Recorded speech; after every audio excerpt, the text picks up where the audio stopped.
this band? I like this band. I wrote it down so I don't forget who they are.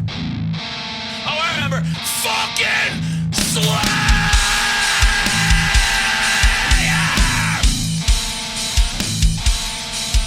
Here we are again. Metal Horror Madness with the mighty BRAT.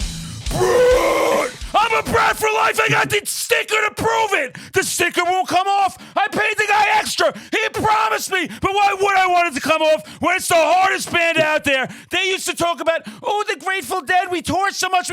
Hold on. BRAT wants you to hold their beer. Hold their beer. All they do is tour. And when you see them live, oh, my God, the dance moves I learned, the kicks, the twerks, the shakes. I look great, but we know that always. You guys look pretty good, too. I think you know what you're doing. The hardest band out there. The greatest band. The hardest. Playing at the extreme metal and then dancing to some Britney Spears. We got to have some bipolar messages. That's how my brain functions. You see them on stage, you'll never unsee them again. Seriously, Metal Hardcore Fest in Worcester, Massachusetts. That was my favorite set. I love you four so much. You know, I've been there early on, trying to spread the BRAT disease like a plague. I can't believe we're here. Guys, we had tons of technical difficulties. You don't have to share that with the audience. That's what my co-creators would say. Too bad. Too bad I say what I say. I say a lot of stupid things. Without further ado, the mighty, unstoppable, beautifully brutal BRAT. How's everybody doing? That's quite the intro. Thank you, man. Pretty Thank good. you. Yeah, hell Well yeah. deserved. All right. Well deserved. Every time my feed comes up, festival, tour, boats, airplane, you guys are everywhere. How do you keep that work ethic? It's sick as hell. Yeah, I don't know. Just It's more fun to do that than anything else. So. Yeah. for sure. That's I what mean- keeps me going too. You just having fun doing it. Yeah, I mean, when you love to doesn't- do it. Yeah, it doesn't always feel like work. Yeah. Sometimes feels like work, but Yeah. and mostly it's more fun than it feels like work. Yeah. That's great to hear. And I think a lot of bands lose that sometimes. I get you need the business aspect of it. You got to pay your bills. You got to keep the thing going. But if you're not having fun, right? What's the point? I know that's cliched, but that's how I feel. Yeah, totally. Yeah, I mean, at that point, you might as well just do something else. You know, like why did you get started doing this? Yeah, do something that makes more money.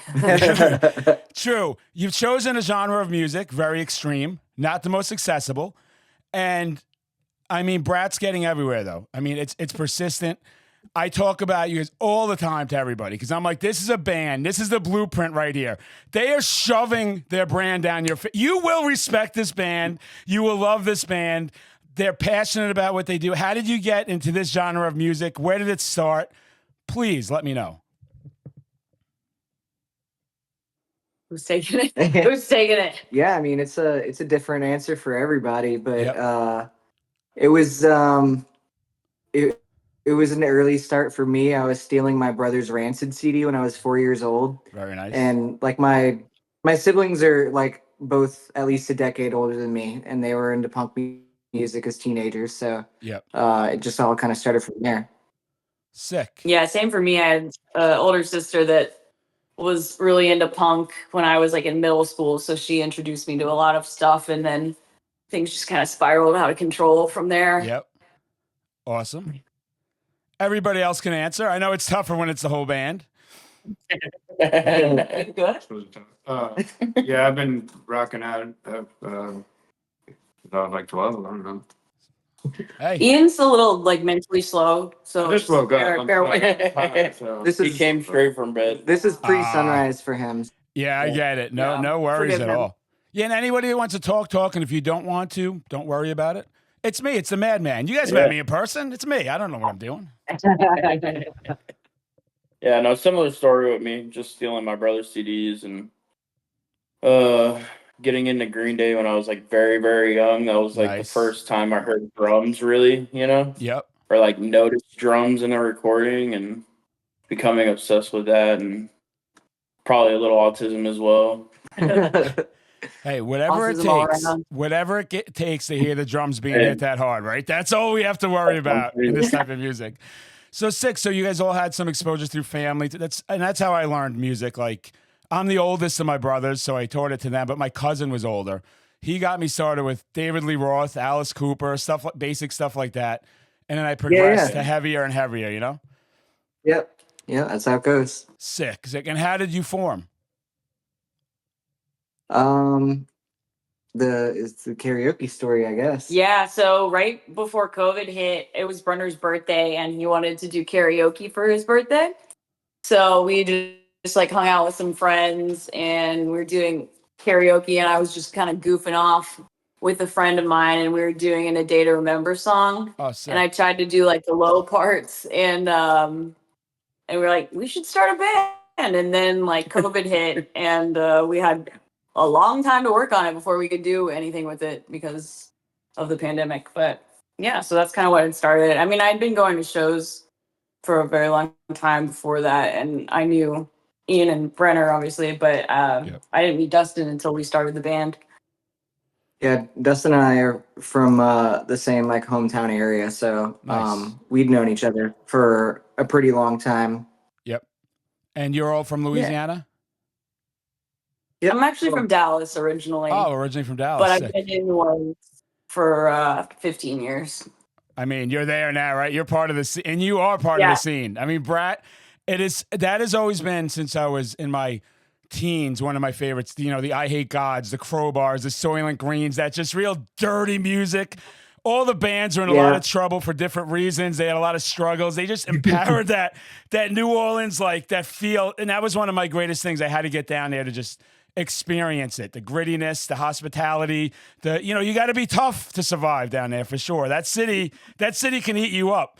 And here you are part of it, right? With these legends. I see you're always touring with like I Hate God. That is that makes me so happy to see. Those are just icons in my book. Thank you. Yeah. Oh, ours too. And we're really lucky that like we've been very like, accepted and loved by our community and our scene, and like these bands that we've looked up to for forever. Lucky to be able to like tour with them and collab with them, and so it's really, really special. Yeah, we just played with Crowbar for the first time like a month ago. Yep. A month and a half ago. And now we're going to Europe with them in a couple weeks. So that's crazy. It's so exciting. I mean, that is your dream come true story, right? There. You're going to Europe with Crowbar. That is, you can see, I'm not even hot. Like I'm excited for you. When I first heard Brat, and that's when I started making the videos on TikTok and stuff and on Insta, I was like, people need to hear this band. This is so sick. And I love the playfulness. Like, as you guys know with me, I love to be extreme, but I also like to be like, hey, I like to have fun. So when you are at your show, right, and you hear the Britney and Liz is doing all her dance, and then you just get like punched in the face at full force. It is the greatest thing because you're just like, this is so cool. And it's like boom, boom, boom. And it just doesn't stop. And you guys haven't stopped. And who's been your favorite to tour with so far? Oh man, I don't think we could pick That's one. Guar. Yeah, I mean the best tour we've done has been Guar. Yeah, the biggest tour we've done. Yeah. Before. Yeah, that's the biggest one. We've also toured with a lot of bands that are like now our close friends, like No Mas and Mall and Revision, Schmuck. Yeah, we've so far definitely the Guar tour, but maybe this Napalm Death tour, Napalm Crowbar Full of Hell one. I imagine that was pretty high up there. I think we only got to do like 6 or 7 shows with Gore, and it was like a dream come true. Yeah, so doing like 5 weeks of a tour of that kind of level is really exciting. We're so excited. And I mean, it's not like you guys have been around for decades. Like this is crazy, the accomplishments, right? Cro-Mags, I saw like everything from me growing up, you're experiencing. And that is cool when you start becoming friends with the bands. That is. Oh, yeah. Isn't that one of the crazy, like, I just got my frog mallet tattoo, ribbit. And it's just like cool because like I'm hanging out with these guys and like you build this personal connection. And it's just like, it's great to see a lot of the people in the scene are chill, down to earth. Everyone's on stage looking like they're going to murder somebody, but everyone's kind of really cool. I mean, we all have our outliers of people that aren't the best for the scene, right? They're out there. But for the most part, you meet those good people. And Yeah. and you just keep doing it, and your reputation is great. Like, I never hear anybody say anything negative about BRAT. Like, everything is positive for the scene. And especially, I know not to bring this stereotype up, but for Liz, it's not always the easiest if it's not a male fronted band, right? I actually had a guy one time, and he lives around here. I was wearing a Crypta shirt, and I just got the BRAT tattoo. And I didn't know who this guy was. And he met me, and he's like, oh, you're into all these bands? I'm like, yeah, I love this stuff. And I'm like, you like these bands? And he's like, eh. I'm like, here we go. I'm 47. I'm talking about my own people. Here's your 40-something guy. They had something happen with Metal Blade in 1987, right? They had a demo come out or something. Times passed them on, and they attack any bands that are just not male band. And I just it turned me the wrong way immediately. That's not my vibe. Have you encountered any of that? As you come up here, you got these three brutes ready to smack people around, I'm sure. So I don't think you have to worry too much. Yeah. I mean, we definitely get some of that, but it's always online. Like, no one in person really ever says anything. Like, it's just stuff that primarily exists online. So, but yeah, there's definitely like different challenges, I guess, that you have to face that maybe most bands don't. Right. But yeah, I mean, all the negativity comes from the internet. Yeah, people are just, really emboldened on the internet because they feel like they can say stuff without any consequences. And for the most part, I mean, that is true. Yeah. Right.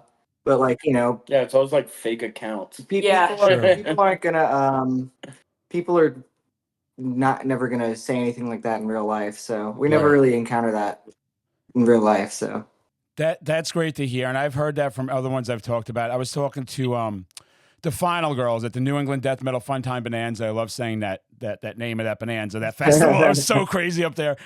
And they were saying like the online can get so I'm Bonginator, the mighty Bonginator, and Frog Mallet and Lich King.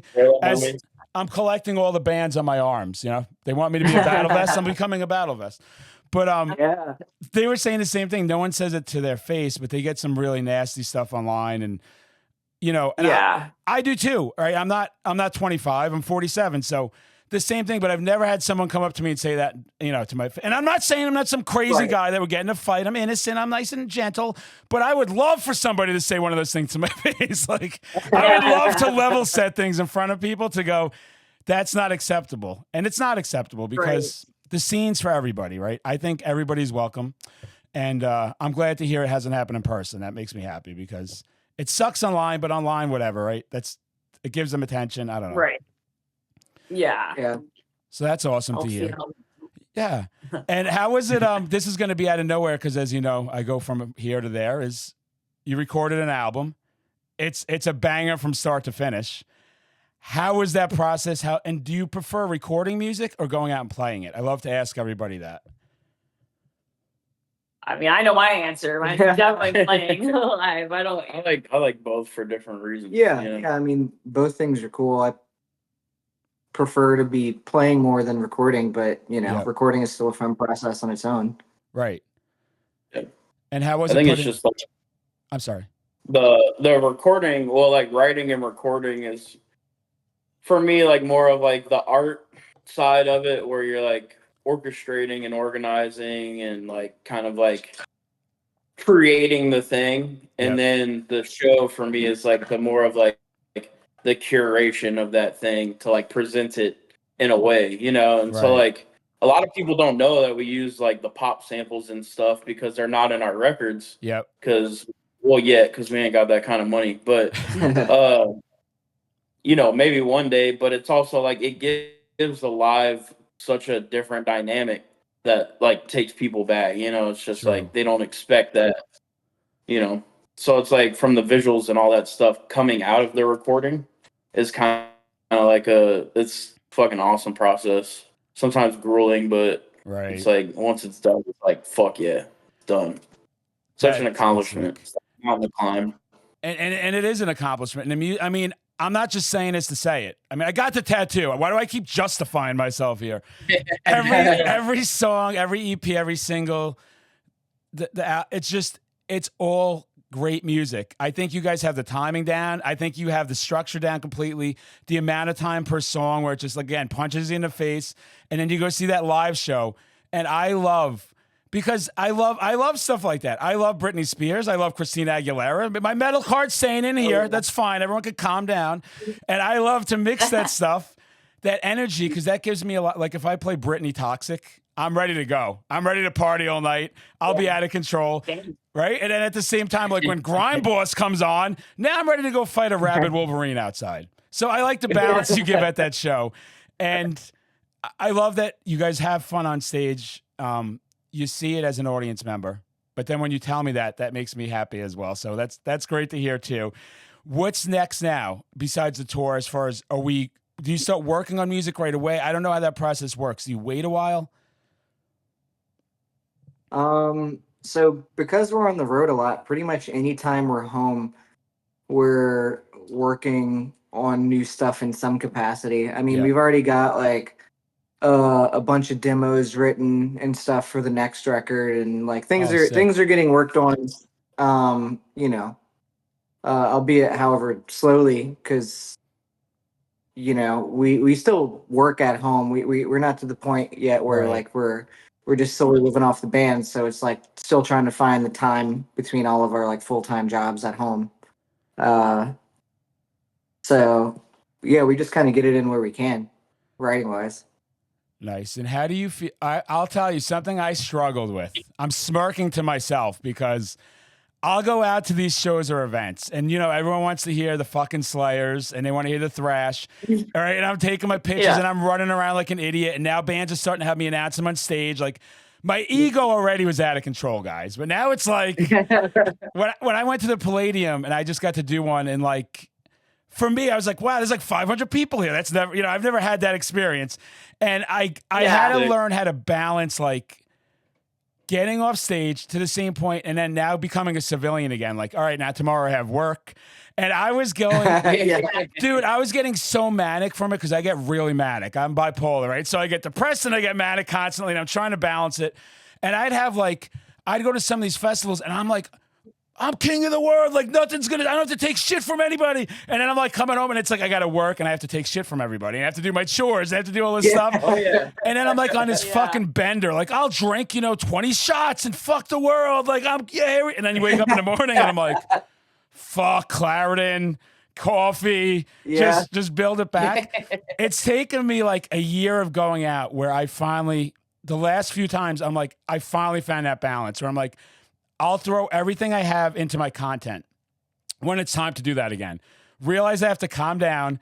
I have to lose some of the ego. I have to, just not go like that. How do you deal with that when you're playing in front of all these people with these bands? Because I think it's great advice for bands just coming up to go, you got to find that balance. You just get done with the tour, right? You guys destroyed it. You ruled it. It was unreal. And now it's like, we got to go do our day jobs or whatever. How do you mentally, get back to that? Rough. It sucks. It's a mental whiplash for sure. That's one of the hardest parts, honestly. It's like if I just worked my day job all the time, it'd be fine. If I just toured all the time, it would be fine. It's the constant like mental switching gears that like really wears on, at least me personally, mentally. Yeah. So that's the hard part for sure. For me, it's like a little different because I work while we're touring. Okay. So like I don't have that kind of roller coaster as much, which is nice. But it's also kind of can be a challenge sometimes in itself when you're on tour and trying to work. But true. I would rather have it that way, honestly. Yeah. Tumbling. Yeah. Humbling is a good word. That's where I have to agree. And I get to work remotely. And it still drives me insane though. Like I have an attitude problem. I don't like to be told what to do. So it's like, you know what I mean? And like, I will show up and I work like a professional job. And sometimes I'll just show up like this, which is, they don't know what to do with me, but I'm good at what I do. So they have to put up with it. But like, I had to watch that even because then I'm like seeing myself on there and I'm like, I'm ready to go. I don't want to deal with all this bullshit. I'm ready to have fun and just talk about metal and thrash and do all this stuff. Yeah. So I'm glad you guys also found some type of balance. And yeah, it just sucks is the best way to put it, right? Yeah. Well, and I work in restaurants too. So it's like when I come off the road, I'm like cooking for a living and Wow. like taking shit from like asshole rich Yep. people who are just like, I'm in like a semi fine dining restaurant, so it's just like Oh wow. they don't give a fuck about you. They don't give a, it's just like, which it's fine. That's their place in the world. So like I Yep. said, just like try to be grateful for the experiences outside of the restaurant. But what's really hard is like when you're about to go on tour to like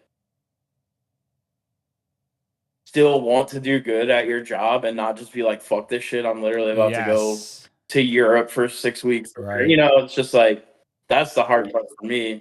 But I also love cooking, so it kind of like keeps me regular when I'm home. It's funny you say that because I don't cook for money, but I love to cook. The madman loves to cook. Like I should do some more videos of me cooking. I just cook all the time. And Oh, that'd be awesome. Dude, we gotta do some collabs. Oh yeah. yeah, I got to do that. And I could like, take my sauce cans and just like throw them behind me, act like a complete moron and just like sit there and then make a beautiful dish. But I feel for you with the restaurants because I started with that was restaurants and I just used to get fired all the time. Dude. I just would get to the point like, fuck you. Yeah, and because they treat you like shit sometimes. And even like I was on the phone one time taking an order and I had a manager. This was like when I was like 19 and completely out of control.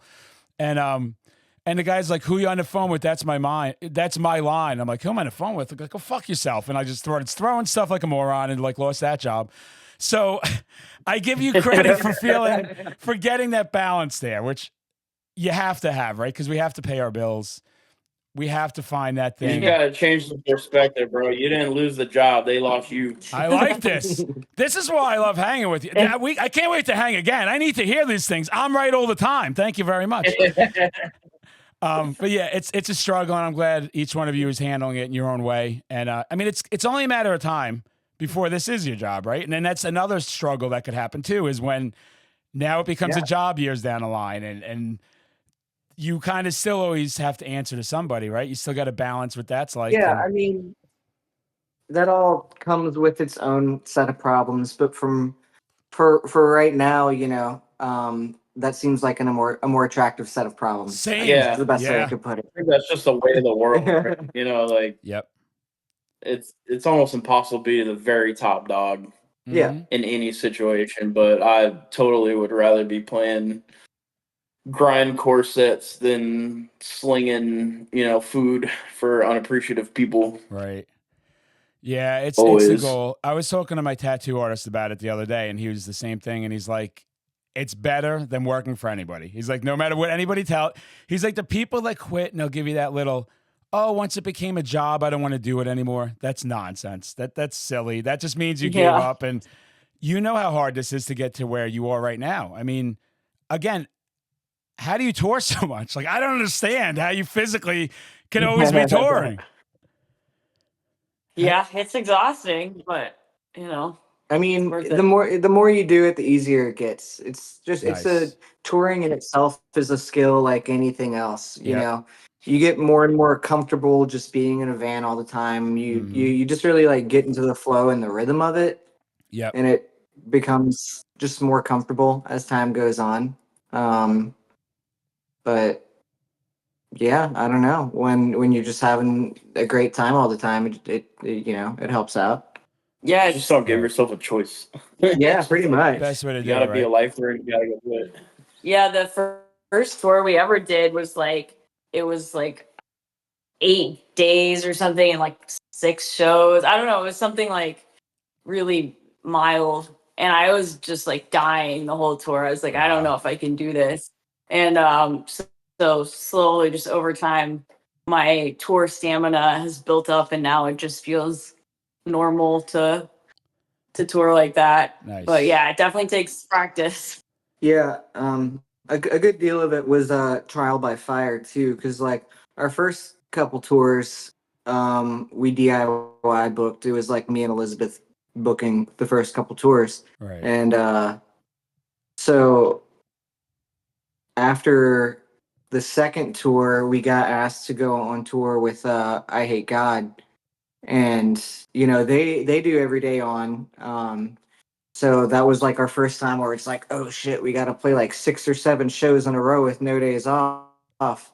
Because the first challenge was her being able to do vocals every single day for several days in a row, Yeah. Yeah. and like learning how to maintain your voice on tour, which is a crazy skill in itself. Yep. But and then the next tour after that was with Cro-Mags, and that was 23 shows in 23 days. And like, I mean, now we're like never again. Yeah. We all got horribly Wow. sick. Like Dustin ended up in the hospital. But Horrible. it's like, okay, nothing we ever do now is going to be that bad. Yeah. The Right. worst is behind us. Now we've done that. Most bands don't do 23 shows in a row with no days off. But it is cool to know, like, okay, if we ever had to do that again, we can. It was a quick jump to go from me struggling to do 6 shows in 8 days to doing 23 days in a row and just being fine with it. So Yeah. Yeah. that definitely will make you tougher quick. That's for sure. And also, like, getting to a point where you feel like you can say no. Like, if a show has to be canceled because it's like somebody's going to be hurt or like come out on Right. the other side of that, great. Just like being like, all right, it's not worth it. You know, we never want to cancel shows, but it's just like it's had to be done. Everybody has to do it sometimes, and like that's fine. You know, you catch them on the next rip, and the fans understand and stuff, which is cool. So That is great advice. I'm so glad you just brought that up because I'm going to talk about me again because we know I love myself. And when I was we love you too. Thank you. I can't wait to hang with you, everyone, again. Stop geeking out, man. Keep it together. Calm down. So, as I was saying, no, I was like, it's one of the biggest things to do. And my followers that will be on here will know this because Halloween in Boston was going to be King Diamond, which is like a once in a lifetime. And I'm outside of Boston. Yeah. And there was a lot going on, especially with me mentally. Like, I've never shared this on a podcast, but I'm comfortable with my friends here. And I'm sitting here going, everybody, I told one thing about Metal Horror Madman. If I say something, I do it. I try and do that with all my followers, with anybody I'm with bands. If I say it, like you saw today, I was having some struggle. I got to get this to happen. Unless you guys go, nope, we're going to do it another time. And I'm sitting there going, I promised them, and I went to everything I could this year, every single thing. But that particular thing, the people I was supposed to go with, someone broke their leg. The other person was sick. Everybody I knew was doing something. I started having kind of a mental crisis. And it was the first time I'm like, I can't go. Like, I could have went, right? And I could have been me and put on, but I don't know what that would have done to me in the aftermath, pushing myself to that extreme. Yeah. And like Halloween for me is like a sacred day. Since I was like 6, I just sit in a room in the dark watching horror movies all the time. I don't go out. Yeah. I'm crazy like that. And it took I did beat myself up for not going. Like, I really beat myself up mentally. Not cool at all. For those of you that struggle out there, always get help, right? Always see who you can talk to. Sometimes I just got to give a talking to myself, as Dr. John said, Louisiana, New Orleans legend. And I would sit there and go, you can't do it. It was better off me not doing that. Maybe some people were disappointed. They'll get over it, right? I'll be back. I get back in the scene. I'm out and doing those things. Instead of pushing myself, that could have probably caused myself a lot of damage. So I think that's great advice to say that you can say no sometimes. We don't want to.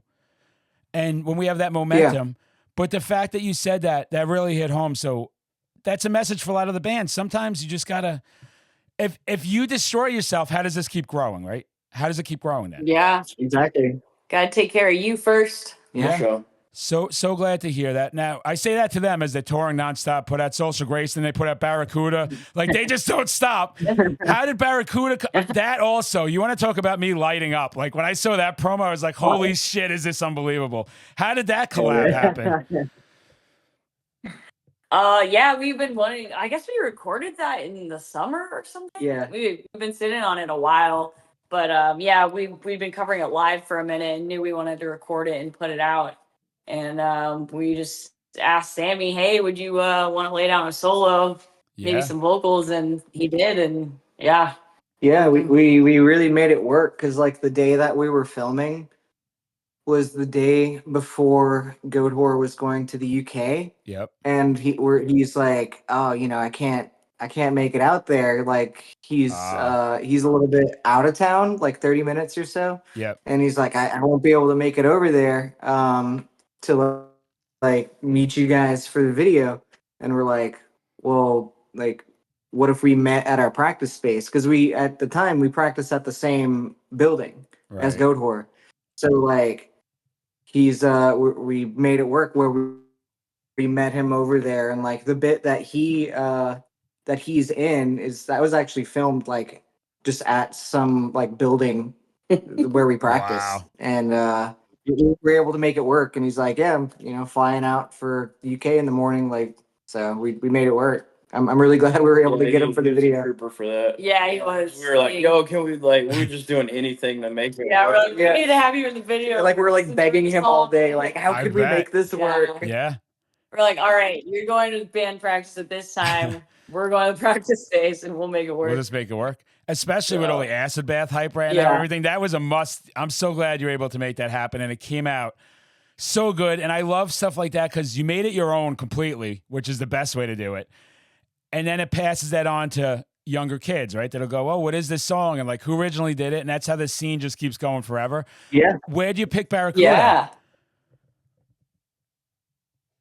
I don't think it was your idea. Yeah, I just thought that it would sound like cool if you made it even heavier, and then it did. Yeah. Yeah, I mean, it's just like an epic, timeless riff, and if you drop it by an octave, well, then that's Yep. The riff's a bit hard. Yeah, It rips yeah, hard. and I think it's just Beat it up a little bit. yeah, just and I feel like it just worked with the band, kind of just with, I don't know, Heart being fucking girl bosses, It's Yeah. like it just worked out. No, it's so sick. And it's one of those songs, right, that always felt like it should have been a metal song. Like it's got everything about it as a metal song, but it's not a metal band. And I'm actually a huge Heart fan too. I love this song Heartless. I don't know if you know that one from them. It's kind of a deeper cut. But, Yeah. I love that band so much. So that was cool to see. And just everything's moving forward. And what I wanted to talk about was this cruise. Is that in November of next year? It's next October. It's October. Halloween. See, that's the one I got to try and get to. Could you imagine the madman on there screaming like a complete moron? Hopefully no one pushes me off the boat. Yeah. On through, bro.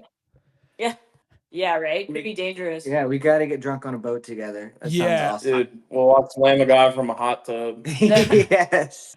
I want to get there. Like, I'm trying to figure that out because I think that would be great. I want to support Brad, of course. When I saw that happening, and I'm like, this is my type of vibe. How did that happen? Do you like request to be on it? Did they reach out? No, they reached out to us. It was while we were on the Summer Slaughter tour, and yeah, we just got an email from the guy who was putting it together, like somebody from Lamb of God's team, and Wow. we were just like losing our minds. Yeah. We're like, yeah, we want to play on this fucking boat. That sounds amazing. But yeah, that's probably Just reach out to us direct. the most unique offer we've gotten yet. That's really exciting. Like my parents are coming, which is sick. really funny. Yeah. So sick. Yeah. Yeah, they already got their tickets. They got like the early bird tickets and everything. So Yep. that'll be cool. Yeah, I did want to ask you: are you coming down for one of the Acid Bath shows here in April? I right now I have no plans, but I got to try and figure it out. I haven't mapped out everything. I've had I was sick for about 3 weeks. So I've been just like, when I get sick, the bad thing, like I told you, when my brain shuts down, I just shut down. So I have all these bands, even for this podcast and stuff. I'm not paying attention to dates. I'm not paying attention to tickets. It's bad, right? And I get that kind of manic crazy. So I started feeling better yesterday. Finally, I'm like, oh, it's finally breaking this thing. I just keep getting sick. I got to try and figure that out. I desperately need to figure that out. My thing is, believe it or not, the madman hasn't done a ton of travel.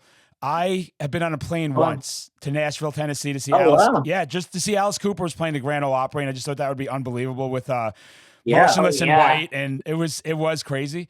So this is the year where I want to travel. So it's funny you say that because I've been circling that. Like I said, getting to your cruise is my priority. I really want to go do that. I love the ocean. I love the water. But yeah, I'm going to keep you posted with the acid bath because I started today thinking about a few of these things. So I'll let you know for sure. Okay. Yeah, I think it's sold out actually. It is. I have to buy a second hand. Yeah, I'd have to pay through the nose. Yeah, maybe so. Yeah, hopefully there's not I don't know how the scalping situation is working for that, but I'm Totally also crazy. good at just blowing money. So I just Yeah. spend I just spend Yeah. money and then worry about it later. You know, I'm like, oh, my work Yeah. bonus is coming around. That can kind of get me out of debt. I just like to live dangerously like that, see what I can finagle. Yeah. Yeah. But yeah, how crazy would it? They're playing what, a couple of festivals, and aren't they playing a couple of dates now, like in some theater or something? Beth. Thought I just saw something. I think just the New Orleans dates That's and it. then fests. And then I don't think fests. they have like a Yeah. tour or anything. Two That's announced at least. Yeah. So One with I Hate God and one with Exhorter. Exhorter, Slaughter at the Vatican, one of my favorite albums of all Yeah. time. Right? No Pantera without Exhorter, that's for sure. And yeah. True. how is the scene? How is the scene in New Orleans now? Like, is it still very doomy, very heavy like that, or anything changing? Is it still sludgy? Sludgy is the word I'm looking for. How is it down there? Are there different type bands? Are we still with that kind of sludge, heavy grind type music? It's really all over the place. Like you have all kinds of different styles. I think like people think of New Orleans metal because it's like kind of like iconic, but New Orleans is such a small city that there's just like, I don't know, a limited number of people, and like, yeah, there's like all like types of bands here. It's not really like, oh, it's mostly XYZ That's bands. cool. There's just Yeah. like black A lot metal of bands, crossover death metal type bands, stuff, punk too. bands. Yeah, a lot of Nice. crossover stuff. It's cool. Very eclectic. Yeah. That's super sick. And have you guys ever played anywhere? I used to live in Florida for a little while.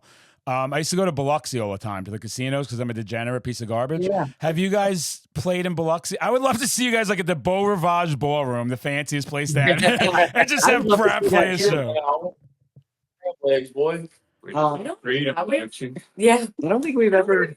Biloxi, right? No, I don't think we've ever played the Mississippi Coast. We played. Played Pensacola once. Yeah, we played Pensacola once. We've played Hattiesburg, twice. But never Biloxi or anything like that. I've played. What's the town next to Biloxi called? Like Ocean Springs. I played Ocean Springs a couple times in like previous bands, but Brat's never played there. How now? Have you been West Coast and East Coast? Has it been mostly East Coast and South? For where you We've played? done mostly East Coast. We've done a couple West Coast. We've done ones, right? West Coast twice. Yeah, but most stuff has been East Coast, Midwest, or the South. Nice. And are there any venues you prefer? Do you prefer a bigger festival? Do you like a more intimate setting? I don't know. I think there's good and bad to both. So Yeah. it just kind of depends on the show, I guess. As long as the crowd is excited, whether it's small or big. It's Yeah, like, that's really what matters. Yeah. It was really cool playing these big stages with Gore and Yeah. stuff like that. That was really fun. But I don't know. A venue I always think of is Geno's in Portland, Maine. I was about to say that. I really Oh, like that nice. venue. That's like, have you been there? Yeah, that's a sick place. Yeah, I really like the size and like feel of that. It almost Yep. feels like a small theater. Yes. It's got that theater vibe, but it's still small enough to feel intimate. So Yeah. like I really Like 180. I really like that spot. Now, Shout out Mass. Yeah. yeah. When you do festivals, Sick band. Important. what's it like to do festivals? Like, do you have, as far as all the other bands, all these different players setting things up, different rules for things like that? Is that something that you say, I look forward to, like it's going to be more challenging than just going to a venue? I don't think it's more or less challenging, really. I like playing festivals a lot. It's just fun to be able to see so many bands at once. Yeah. Really, like, Yeah, New England Metal Hardcore was cool. Yeah. It was just a long day. yeah, festivals are just Kind of a marathon. But Yeah. I like festivals. It's my favorite. Yep. Probably to play. Also, yeah, with I guess with venues, for me, I like a big stage. So I like to be able to move around a lot. Nice. So I'm always excited when there's enough room. That's so sick. And when you go on this cruise, do you know what size like the stage is going to be there? Do you know what the setup's like? So Thinking about switching phones. they've got multiple stages on the cruise. I think it's like 4 or 5 Wow. or something like that. And I Yep. think every set might be on a different stage, just like because they have like small like interior venues that are more like club shows, and then they've got like the big like above deck shows where Yep. that's where like Exodus played, and crazy like where Lamb of God plays, and like So sick.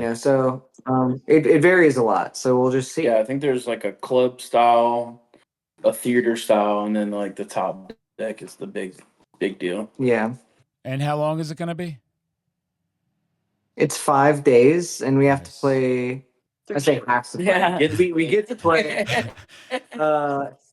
three sets. Oh, I mean, I'm going. I'm getting there. Next time I message, don't you worry. I'm getting to this thing because I keep going back and forth, and like I really want to go experience that. And I mean, that sounds sick, and that's why I'm bringing it up more. So anybody that's going to be listening or watching could just get on there. That is going to be a nonstop part. We're all going to be dead after when it's over. I'm sure it's going to be a lot of recuperating.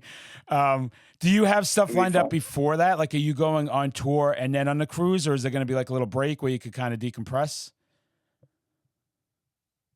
Nothing Oh, planned yet. yeah, we don't know I yet. haven't thought that far. Yeah, we don't have that late into the year booked out yet. So Nice. And the next one's going to be overseas. And do you know the type venues you're playing? And it's Napalm Death. It's Crowbar. It's a huge deal. They love their metal over there. They love their metal. yeah, Yeah. I think it's gonna be some big venues. I think it's mostly like 2,000, 2,500 cap Wow. venues or so. Good. So yeah, like Fillmore size stuff. I think didn't for the know most that. part. Yeah. Oh yeah. I'm way more nervous now. Yeah. And how do you, what is I mean, it'll be like, what is the pre-show ritual? Like, how do you get yourself psyched up? So when I was just at the Palladium, they asked me to announce some bands, and I've been asked to announce bands a few times right now. And I'm watching all different, and I don't know what I'm doing. Like, I'll have a sound guy back there. I'm like, dude, I don't know what the fuck I'm doing here. He's like, oh, I can tell. Don't worry, I got you. I'm gonna flash the lights and stuff like that.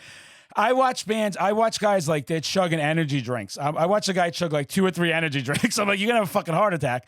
I've watched bands that just say nothing, right? They just sit there stone faced back there, and then they just light up when they get on. I've seen people out there mingling with the audience. What is the BRAT pregame ritual where you go, we're getting on there. This is how we do it to psych ourselves up. Drink beers.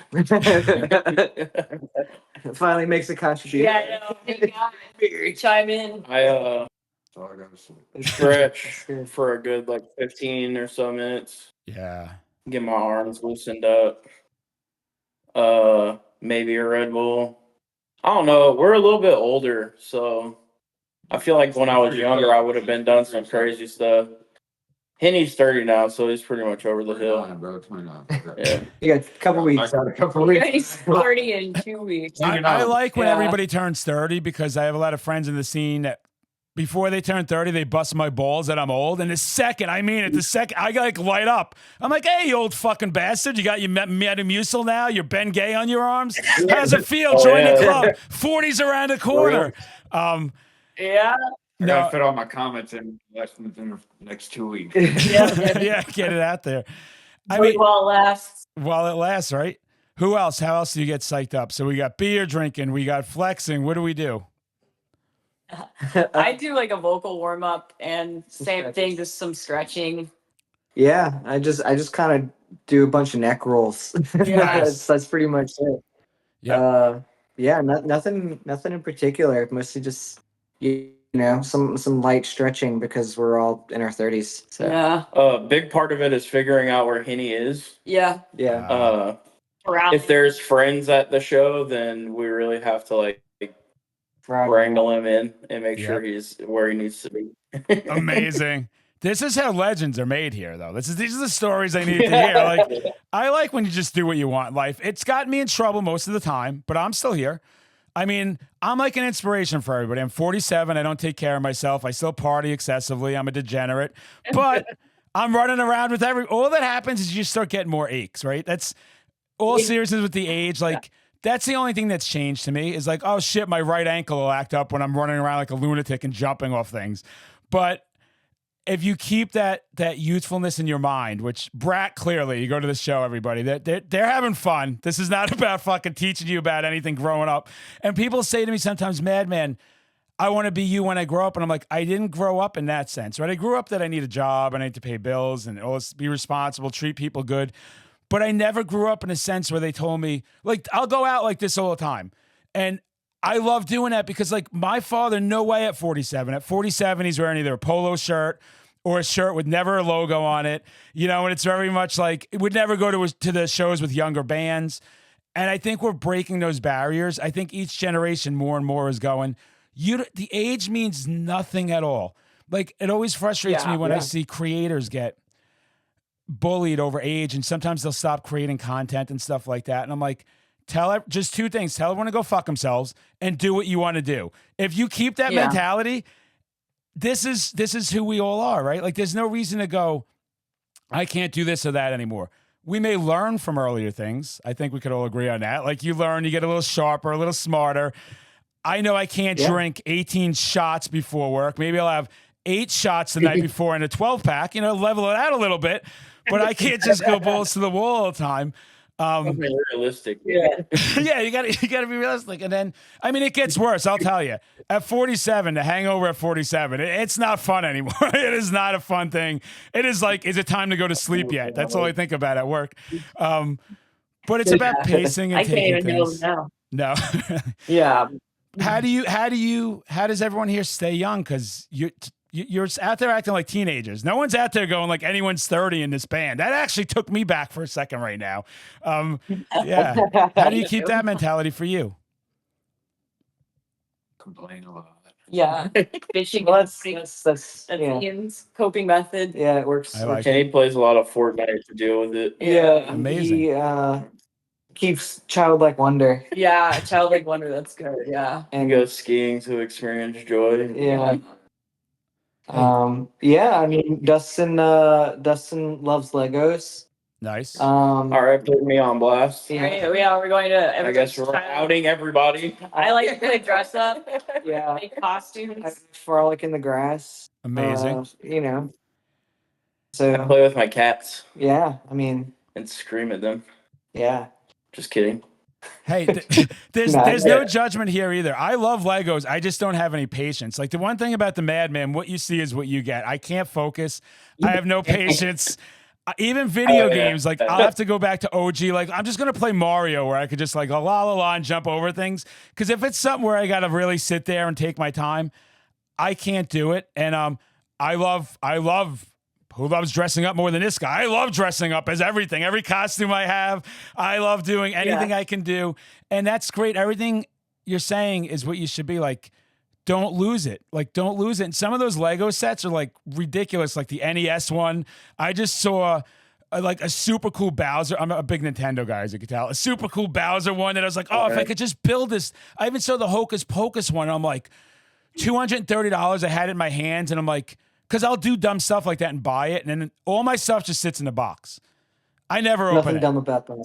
No, that's fine. Honestly, That's how like I have a lot of the vintage like Star Wars sets from like the first run of Star Wars Legos when I was a kid. Amazing. Like I recently there's a site, I can't remember what it is, but you can like log the sets you have and the minifigures you have. Yeah.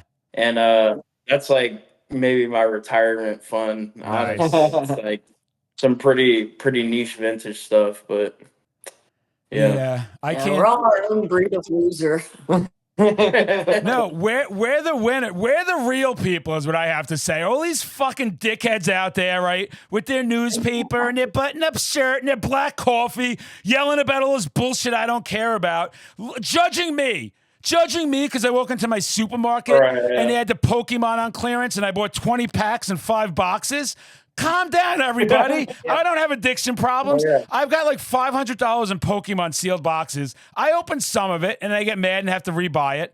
And then I have every fucking collectible from 16 from Hot Topic and Spencer's, every vinyl, every cassette. I don't sell anything. I have no space anywhere. I have shit in my garage and my hallway. My living room is all decked out with arcades and fucking real-life props and Halloween stuff. And I love it. And I think we're the normal people because we know how to have fun. And I don't feel like any of us judge anybody. And we like our little quirky shit. And we're badass. And everybody wants to be us, which is understandable. I look in the mirror sometimes and I'm like, damn, you know, what are you going to do? But I sit there and I go, how do people lose that? And I love to hear that none of you are losing that. Like, you don't want to lose that stuff. And it makes me feel better about myself knowing you'll all be doing this dorky shit like me at my age. Yeah, Hell absolutely. yeah. Hell yeah. Yeah, it's good stuff to 100%. have. It's good stuff to have, and it's good stuff to keep. And it's just a fun hobby, and it's good to have those outlets. And it's just great to hear that you're just so down to earth. As I know, I already met you, but I'm just like, I got to meet you guys a little more and talk some more. And here we are getting more conversational about these things. And it's great how real everything is. And now, when you go on this big tour, because this is a massive fucking tour over there, very jealous, wish I could get overseas. When you get over there, and how do you prep everything with your home life, or, you know, if you have jobs and everything, like you said, like, are they okay with that kind of stuff where like, hey, I'm going to be gone for 6 weeks? Is that ever a problem you run into? No, because I just quit. Fuck it. We're going to write a book after this. I'm going to call you back separately later and just record everything you're saying, because the words of wisdom that he's spitting back there, that's how you live your life and never get fucking annoyed, right? Just be chill as shit. Yeah. Yeah, I mean, it's been a matter of just sort of making our lives work with this. Like, you know, she works remote. She'll be still working the entire time we're in Europe. Right. I guess Dustin's strategy is just become so valuable at your job that they'll never say no to having you back. Amazing. I'm very lucky to work at like a very cool, accepting restaurant that like you know, I have insurance, which is like important. I'm the oldest in the band, so I'm like, I need that shit. But they work with me, you know, and then when I'm there, I really like put out for them and kind of do a lot. So nice. Yeah. And I'm very lucky. I work for my family. Oh wow. We've got like a small machine shop, just like blue collar type stuff. Yeah. But I've been working there since I was like 15. Sick. So yeah, I mean, you know, they just make sure that I have a job whenever I'm home. Nice. So everything's in order that way. You've given great advice for a lot of the bands coming up. We've all agreed on it. None of us are going to grow up. We're going to act like fucking morons till we're dead. That's just what we're going to do. We're out there having fun. It's been, I've loved having this conversation with Brat. Brat, I'm a Brat for life. I'll say it again. I can't wait to hang in person. Plug whatever. I know we talked about most of it, but please just plug everything. Anyone that's listening or watching this, if you don't fucking follow Brat on any of their social medias, I will be at your house.